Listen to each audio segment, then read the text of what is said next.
Hello. चला तर मी आज तुम्हाला दाखवते न्यूझीलंडमधील नॉर्थ आयलंडमधला हा पवित्र झरा ब्लू स्प्रिंग म्हणजेच ते पुना. या झऱ्याचं पाणी इतकं शुद्ध आहे की ते जमिनीखालून 50 ते 100 वर्ष गाळून येतं. दर मिनिटाला 42 घनमीटर वेगाने हे पाणी वाहतं आणि त्याचं तापमान कायम फक्त 11 अंश राहतं.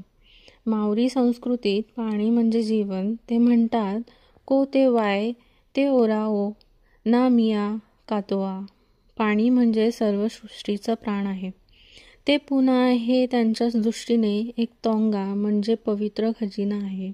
स्थानिक इवी लोक याचे कायतियाकी रक्षक आहेत.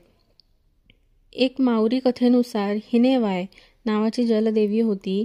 जेव्हा झऱ्याचा अपमान झाला तेव्हा ती रडली आणि तिच्या अश्रूने हा झरा बनला.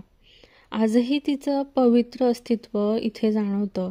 म्हणूनच पोहणं, कचरा टाकणं किंवा कोणतीही गडबड सगळं वर्ज्य आहे. फक्त शांततेत आणि आदराने ह्याचा आनंद घ्यावा.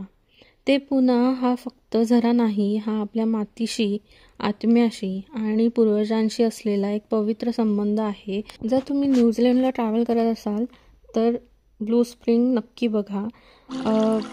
Shortest route is from Leslie Road and it is situated in the Waikato region, 5 kilometers north to the Putaru Road.